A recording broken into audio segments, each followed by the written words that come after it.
Senhoras e senhores, moças e rapazes, meninas e meninos, e acima de tudo, amigas e amigos do Lar João Batista. Eu sou Ivan César e realmente estou muito contente, até emocionado, em estar gravando esse vídeo, essa palestra virtual para a casa onde comecei, onde conheci, e posso falar conheci na melhor tradução dessa palavra, a doutrina espírita. A casa onde iniciei os meus estudos, a casa onde fiz curso básico, curso de passe, escola mediúnica 1 e 2, a casa em que durante 8 anos estive ligado mais diretamente, mas que essas ligações ainda permanecem, porque efetivamente, principalmente no que temos visto na atualidade do movimento espírita, para mim, eu confesso que eu não sei dizer se foi uma sorte ou se foi um direcionamento. Muito mais provável a segunda opção, de eu ter chegado à doutrina espírita pelas portas do Lar João Batista. Uma casa séria, uma casa pautada nos estudos da doutrina espírita, conforme Kardec orientava, e justamente por conta desses estudos, nos dá, como deu a mim, a oportunidade de revisão dos nossos dias, das nossas ideias, da nossa visão de mundo. Então, o Lar João Batista, quem já em alguma vez na vida viu ou ouviu uma palestra minha, com certeza já ouviu o nome dessa casa, porque a minha dívida de gratidão com a instituição, com os benfeitores que nela trabalham, inclusive um benfeitor de grandíssima importância para a minha vida foi lá onde comecei a ter os primeiros contatos perceptíveis. E não esquecendo o nome de Angélica Santos, que foi presidente desta casa durante muitos anos, durante 3 décadas, e que hoje se encontra afastada não apenas da casa, como de todo o movimento, por motivos de saúde. Então, antes que eu comece a chorar aqui e já encerre o trabalho antes de começar, a minha gratidão a essa casa e às pessoas que dela tão bem cuidam. A proposta é falarmos sobre Jesus. E claro, não existe, no meu modo de enxergar as coisas, falar de Espiritismo sem falar de Jesus. Porque o Espiritismo nada mais é que a tradução, a interpretação da passagem dos ensinamentos de Jesus enquanto ser encarnado aqui na Terra. E nós devemos, se efetivamente espíritas formos, basear as nossas ações, as nossas propostas, naquilo que nos foi orientado pelo Mestre. Mestre este que nesses últimos 2000 anos, que é o tempo, o período histórico chamado depois de Cristo, é o tempo em que temos tido contato com as suas histórias, com as repercussões da sua vida, da sua passagem muito curta, se contarmos não apenas o tempo de vida, entre 33 e 38 anos, a depender dos registros históricos que se pesquise, mas também uma passagem doutrinária mais curta ainda, porque o que se conhece da vida de Jesus nos dias de hoje está baseada em um período de aproximadamente 3 anos. Agora imaginem, em um período de 3 anos, tudo isso que temos. Enfim. Mas a história, e aí eu não posso deixar de falar nos arranjos políticos e religiosos que nós, desde que a religião surge na Terra, desde que a religiosidade, a espiritualidade surge na Terra, nós temos passado. Ela terminou, ele terminou, esses arranjos terminaram transformando Jesus em um personagem que, da forma como é apresentada hoje, ele nos é inalcançável. Inalcançável nos propósitos, inalcançável na sua vivência, inalcançável inclusive na sua morte. E infelizmente, alguns de nós espíritas terminamos repetindo esses diálogos, repetindo esses conceitos que em verdade não têm relação histórica com Jesus de Nazaré. É muito comum ouvirmos no meio espírita dizer: Jesus não sofreu, Jesus não teve sofrimento material porque Jesus era constituído de um corpo fluídico. Essa é uma afirmação baseada em um concorrente, entre aspas, de Allan Kardec, já à época da codificação, que era Rustang. Então eu costumo dizer que isso está baseado no espiritismo rustanguista, não está no espiritismo kardecista, embora não goste do rótulo. E Rustang baseou baseou a sua opinião de ser Jesus um corpo fluídico nos textos de Paulo, levando em consideração apenas a contribuição daquele que é considerado hoje pela Igreja Católica o maior apóstolo cristão. Outra ideia que tem sido muito comum, infelizmente, nas nossas instituições, é de um Jesus distante, um Jesus alheio às questões de natureza humana. Seria mesmo Jesus um ser à parte na humanidade, no sentido da sua vivência social? Por que será que Jesus se propôs, por exemplo, a fazer um milagre, o primeiro milagre registrado na história do Cristo foi em um casamento?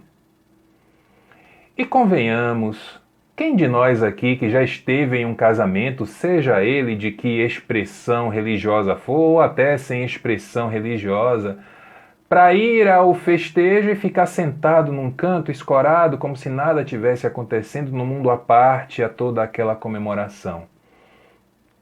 Acho difícil que isso aconteça, da mesma forma como acho difícil que Jesus tenha ido ao casamento apenas para fazer a vontade de Maria, que foi quem insistiu que ele fosse, e transformar água em vinho. Jesus foi curtir, Jesus foi comemorar. Quantas não são as passagens evangélicas, eu ainda vou escrever sobre isso. Podem anotar e me cobrar mais para frente. Quantas não são as passagens evangélicas em que Jesus fala de comida?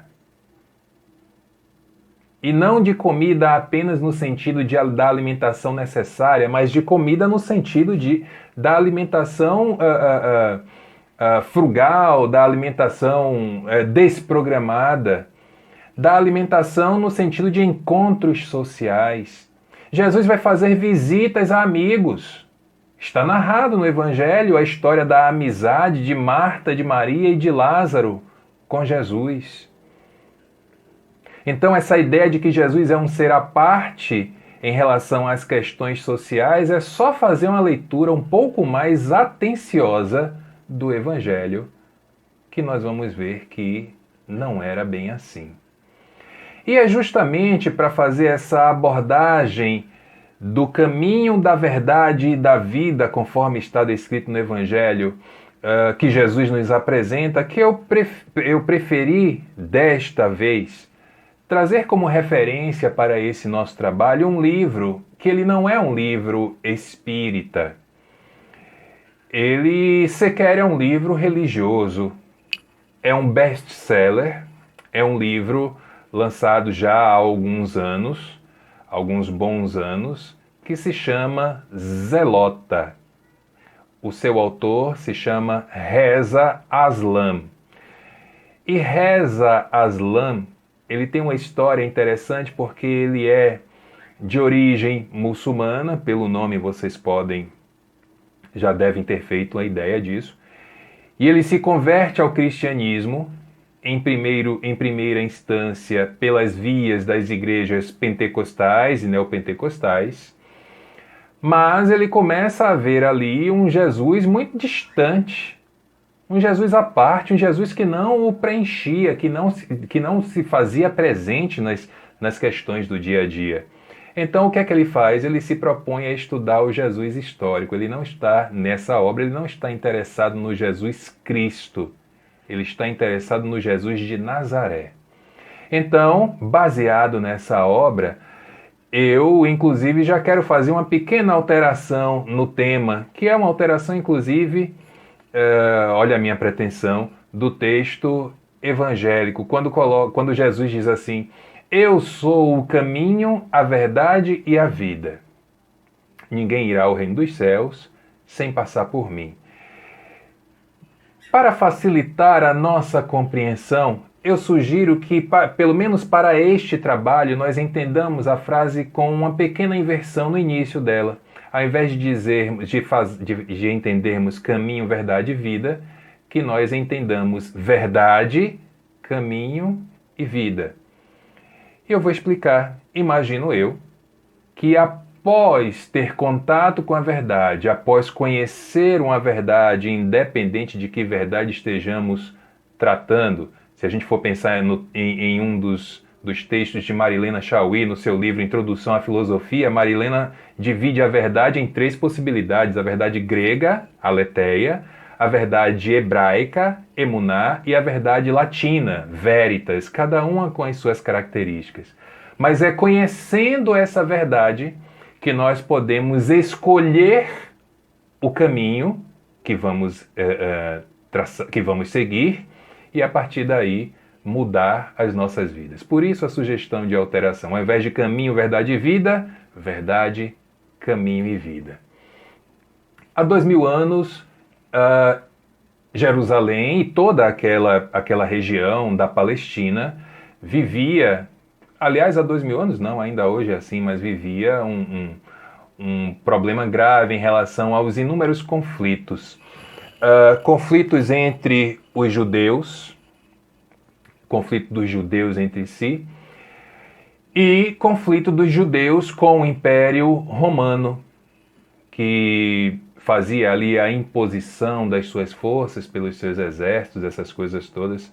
Ô, gente, eu acho que eu tô na andropausa, não sei se é porque os 40 anos chegaram, mas está um negócio de uma suadeira danada aqui, então eu vou, para não interromper aqui a gravação, eu vou vez que outra dar essa passadinha de mão na testa. Mas acabei de tomar banho, viu? Botei perfume, tudo direitinho, vocês podem ver que eu fiz uma chapinha no cabelo, dei uma ajeitada na barba só para poder gravar esse vídeo. Mas como tem luz em cima, luz na frente, a casa tá fechada aí, o corpo não aguenta e o suor vai se pronunciando. Mas vai parar por aí, não tem mais nada além disso não. Então era uma época de muitos conflitos, e é aí justamente nessa ocasião que Jesus nasce. Vamos lembrar também que, em termos religiosos, o judaísmo ele tinha algumas, podemos chamar de subdivisões, ele tinha algumas escolas, tinha algumas seitas, e já naquela época eram mais de 20 seitas, escolas dentro de uma mesma religião. Já pararam para imaginar o que é isso? Dentre as mais famosas tinha os fariseus, os saduceus e os essênios. Todas essas seitas judaicas dentro do próprio judaísmo.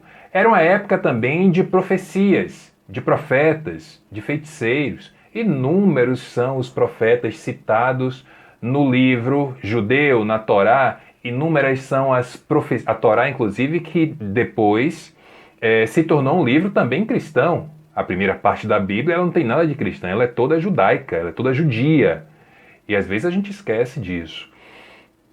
Então era uma época de profetas como Elias, como Isaías, como Jó, enfim, como vários outros que surgiram para falar, o próprio João Batista, para falar das suas questões, para falar da salvação, para falar do reino de Deus, essas coisas todas. E muitos deles, inúmeros deles, quando iam fazer as suas profecias, eles falavam de um Salvador que estava por chegar. Havia uma necessidade, justamente por conta desse contexto político e social da época, de uma mensagem libertadora. Aquele povo precisava de uma esperança. Imagina você ser refém de você mesmo e depois ser refém de um império poderosíssimo, um dos impérios mais poderosos da história, talvez o mais poderoso. Então você precisava ter um refúgio para a sua alma, você precisava ter uma certa tranquilidade de pensamento, uma tranquilidade de ação, uma tranquilidade social, o que não era muito fácil. Então os profetas também tinham esse papel. E quando Jesus nasce em Nazaré, é interessante que muitas vezes nós somos, como disse agora há pouco, nós somos repetidores de textos sem refletirmos sobre esses textos. Nós já sabemos que naquela época não existiam os sobrenomes para aquela região. A mulher, ela era identificada pelo nome da cidade em que nasceu ou pelo nome do seu marido. Para dar um exemplo, Joana de Cusa. Cusa era o nome do marido de Joana. Outro exemplo, Maria de Nazaré. Maria nasceu em Nazaré. A história oficial nos conta que Jesus nasceu em Belém. Não é assim que está escrito no Evangelho? Aliás, está escrito no Evangelho, cuidado, são 4 evangelhos oficiais, 4 evangelhos canônicos. A história do nascimento de Jesus só está escrita em 2, nos outros 2 não está. Mas se Jesus nasceu em Belém, por que não é Jesus de Belém? É Jesus de Nazaré? Tudo isso, para que a gente já comece a partir daí a fazer uma análise um pouco mais cuidadosa. Nazaré era uma cidade praticamente inexistente naquele contexto. Era uma cidade muito pobre, não sei nem se eu posso chamar de cidade, mas um lugarejo, um vilarejo, que durante muito tempo nem no mapa estava. Hoje vocês vão olhar na internet e vocês vão encontrar a região onde ficava Nazaré. Mas até pouco tempo atrás, Nazaré nem no mapa estava, porque era uma cidade para aquela região praticamente irrelevante. Irrelevante no sentido econômico, irrelevante no sentido social.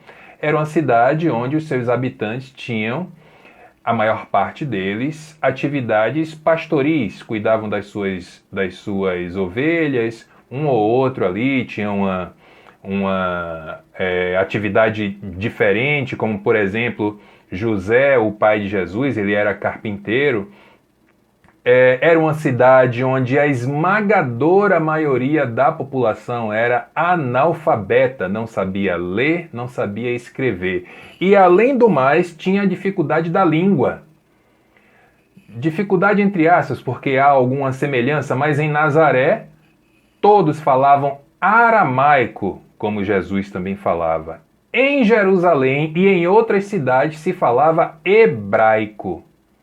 Ainda tinha a contribuição do latim, que era a língua oficial do Império Romano, e do grego, porque naquela região havia muitos helenistas, havia muitos egressos da diáspora grega, da diáspora helênica, então foram povoar também aquela região de Nazaré. O grego dessa época era o que é o inglês hoje.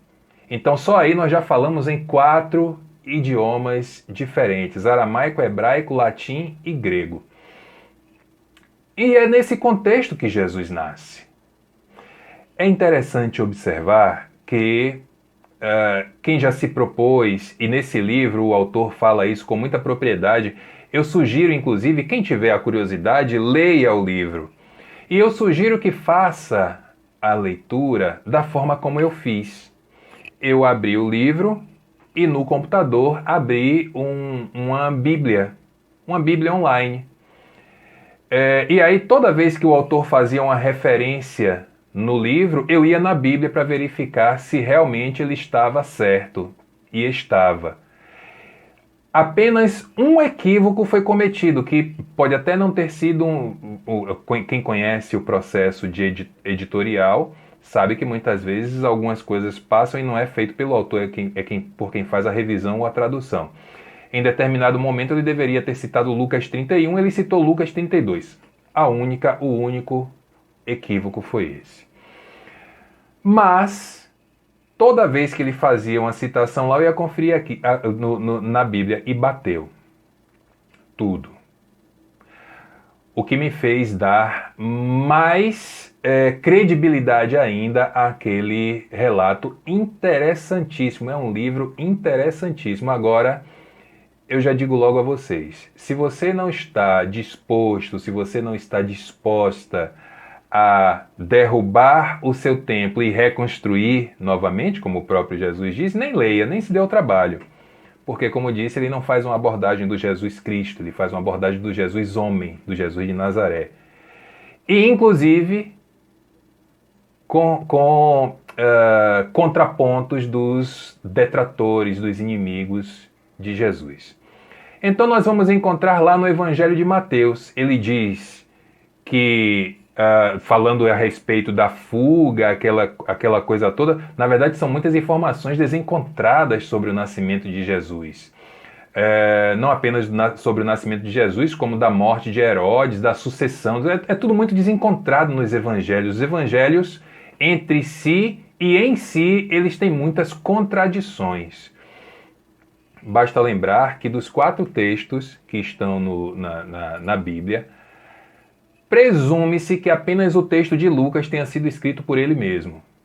Os outros 3 foram escritos por outras pessoas, no mínimo, 20 e tantos anos depois da morte de quem assina. Então o Evangelho de Mateus não foi escrito por Mateus, o Evangelho de Marcos também não foi escrito por Marcos, e o Evangelho de João, muito menos escrito por João.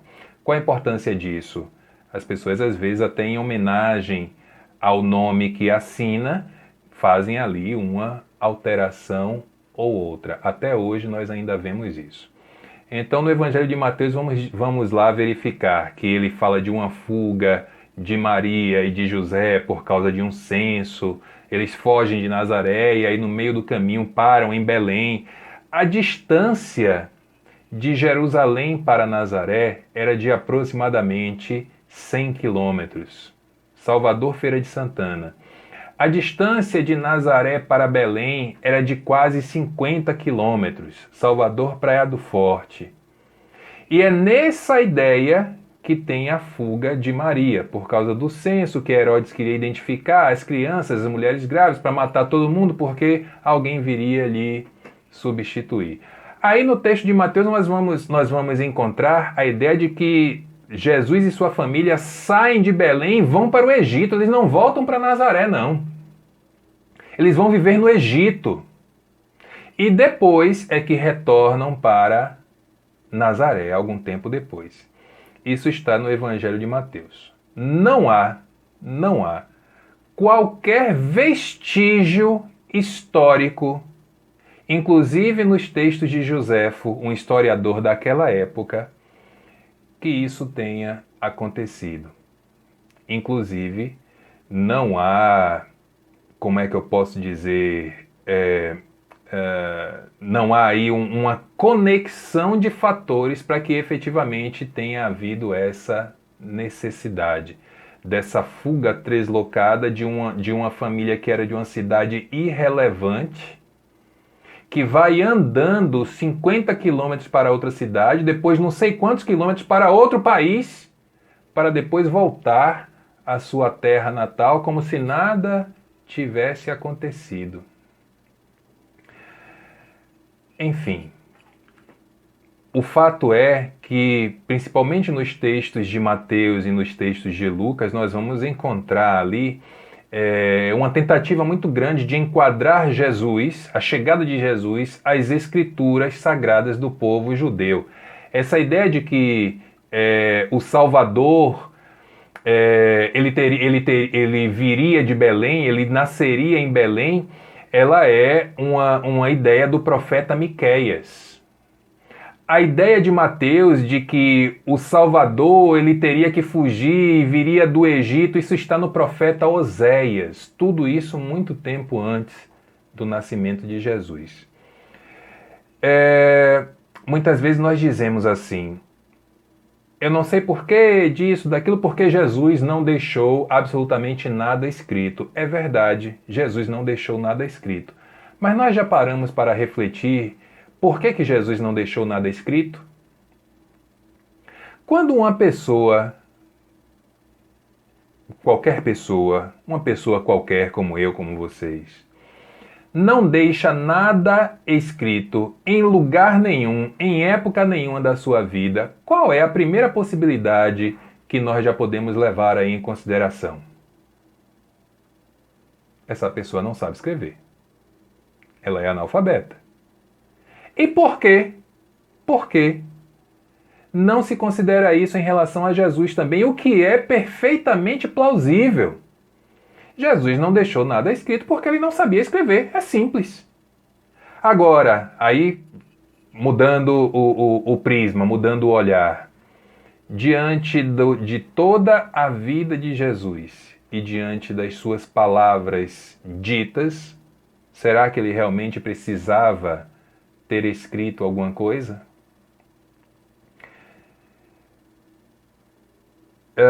É plausível que Jesus não soubesse escrever, porque, como disse, a sua família era muito pobre. O lugar onde Jesus nasceu, Nazaré, era muito pobre. Então eles não tinham acesso à educação. Já nasciam para sobreviver e trabalhar. Assim sucedeu não apenas com Jesus, como com os seus irmãos. Irmãos e irmãs. Que é outra questão também, que a gente lê o Evangelho, aí aquela passagem, por exemplo, da estranha moral, né? Jesus, sua mãe e seus irmãos estão aí fora. Quem é minha mãe? Quem são meus irmãos? Aí, principalmente o espírita, ele passou a fazer um malabarismo religioso para tentar justificar essa frase. Não, Maria era virgem, Jesus nasceu por obra do... Principalmente o espírita, não, desculpa, principalmente o católico, o cristão. Maria era virgem, Jesus nasceu por obra do Divino Espírito Santo. José foi só alguém que estava ali para dar um apoio. E aí dizem que esses filhos citados eram filhos só de José, não eram filhos de Maria. Só no próprio Evangelho, há a citação de pelo menos 4 irmãos de Jesus. E o mais conhecido deles, inclusive, se tornou um discípulo, Tiago. Tiago era irmão de Jesus. E há pelo menos 4 irmãs também, ou seja, Jesus tinha pelo menos 8 irmãos e irmãs.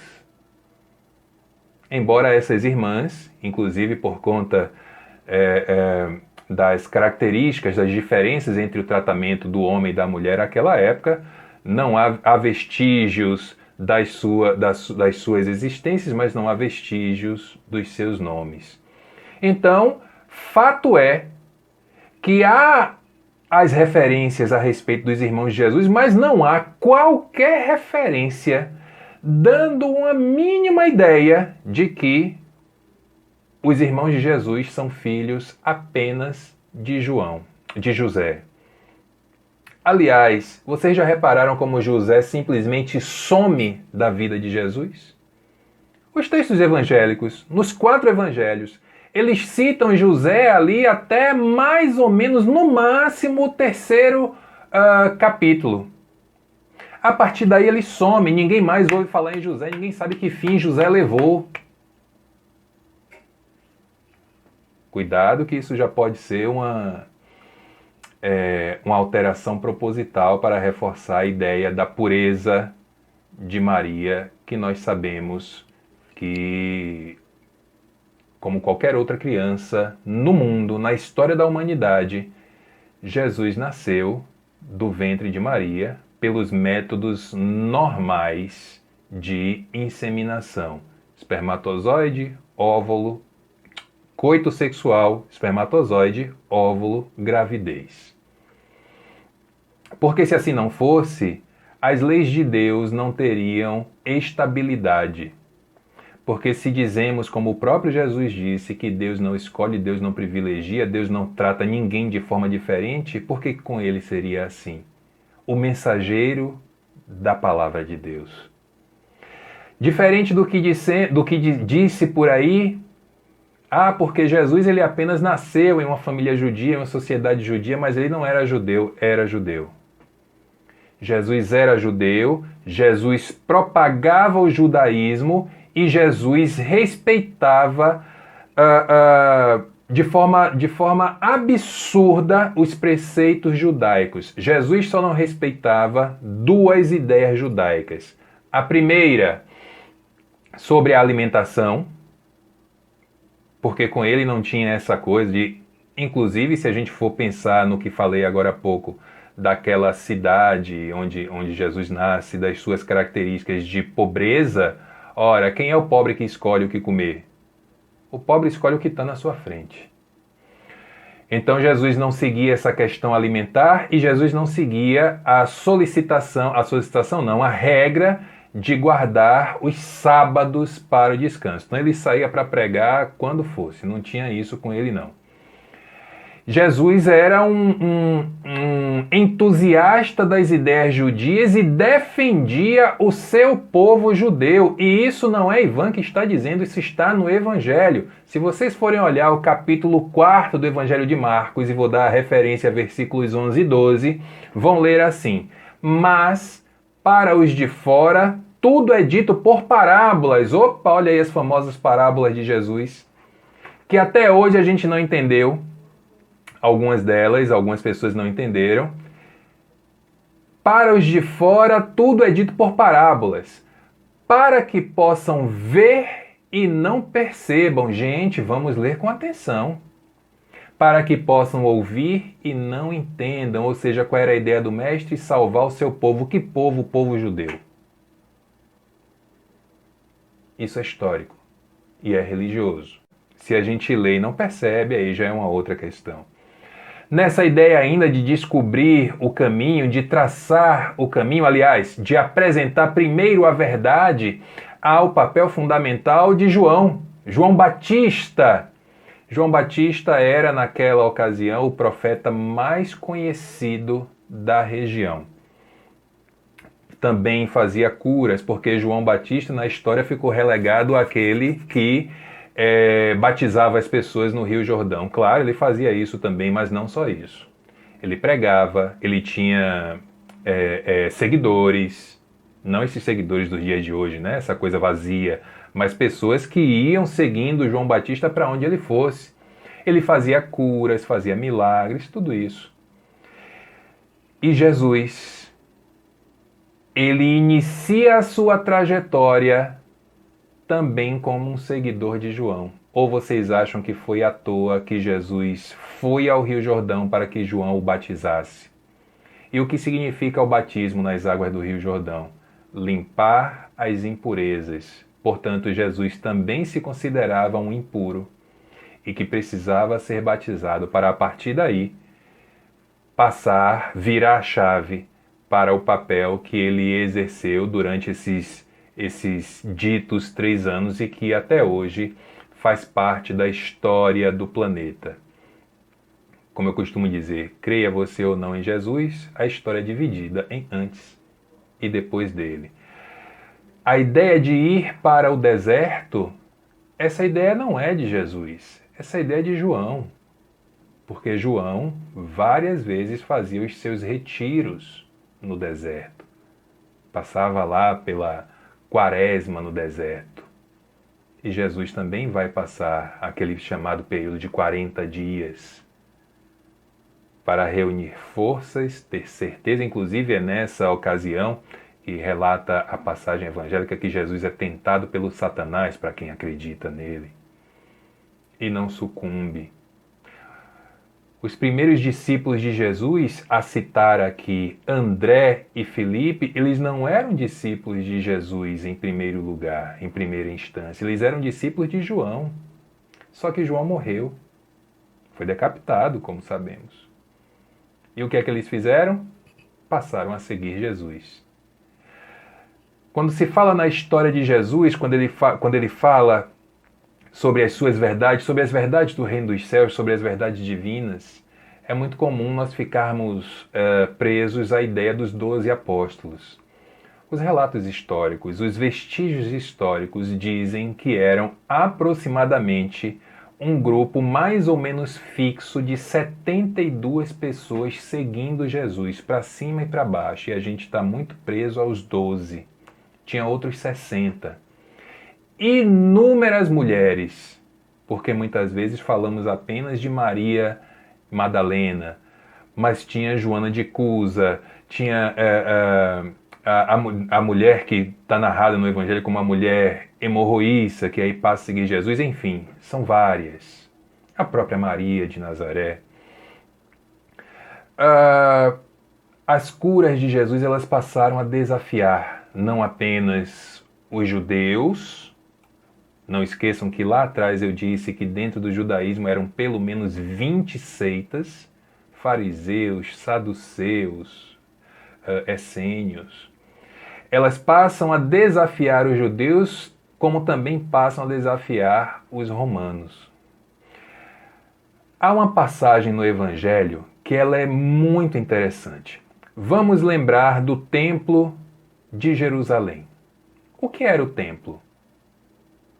Era uma casa de fé, e que mais tarde se torna um verdadeiro shopping center, onde as pessoas estavam ali interessadas apenas no lucro religioso, que o catolicismo mais tarde transformou em venda de indulgências. Lá era a venda de pureza.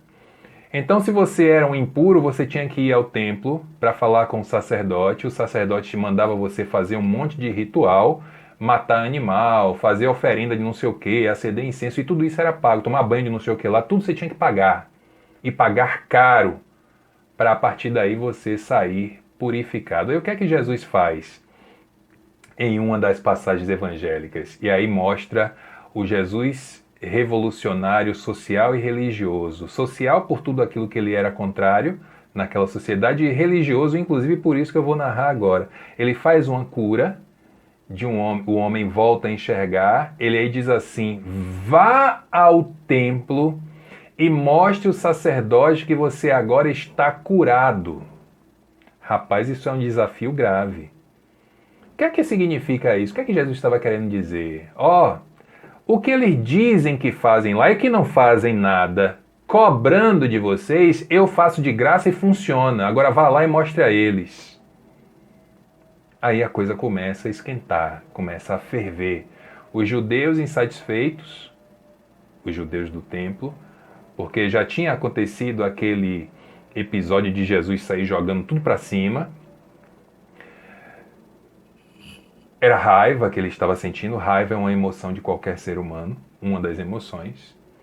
E ainda essa dele curar o cidadão e mandar aí mostrar ao sacerdote o que aconteceu.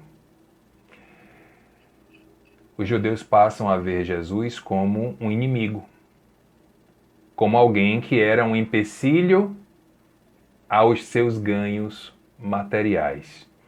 E toda aquela ebulição social ao redor de um homem também chama a atenção de Roma. Roma, o Império Romano, os soldados romanos tratam Jesus como um bandido, como um lestai, no termo da época. Quando olhamos um crucifixo que está lá Jesus pregado, em cima tem uma plaquinha, né? Lá tem assim as letras INRI. Jesus de Nazaré, Rei dos Judeus. Isso não é um título. Aquela era a pena de Jesus. Ele foi crucificado porque ele se colocou como Rei dos Judeus. Quando ele está em contato com Pilatos, qual é a primeira pergunta que Pilatos faz a ele? És tu rei dos judeus? Ou seja, se você é rei dos judeus, você é contra o Império Romano, e aqui isso só dá problema. Então, Jesus foi sim um grande revolucionário social. Quando ele fala em verdade, ele está falando da verdade do amor. A sua única mensagem. Interpretada de outras tantas maneiras, com outras tantas possibilidades, com outras tantas palavras, mas, acima de tudo, a mensagem do amor. A libertação de nós mesmos. Haverá falsos cristos e falsos profetas. Quando eu vejo nos dias de hoje o povo falando em Messias, aí chegar a me dar um comichão, aí até cocei a cabeça. A libertação de nós mesmos e, por consequência, do outro. Não procures o reino de Deus aqui ou além. O reino de Deus está dentro de você. Isso é frase dele, não é minha, não. Isso não é uma revolução? Isso não é nos mostrar a verdade para que a gente finalmente trilhe um caminho de esperança e de liberdade? Para que a nossa vida ganhe outras possibilidades, outros matizes? Jesus guerreava o tempo todo contra a hipocrisia. Falei agora há pouco do homem que é curado e é mandado ir ao templo mostrar ao sacerdote. Olha, deixa de conversa.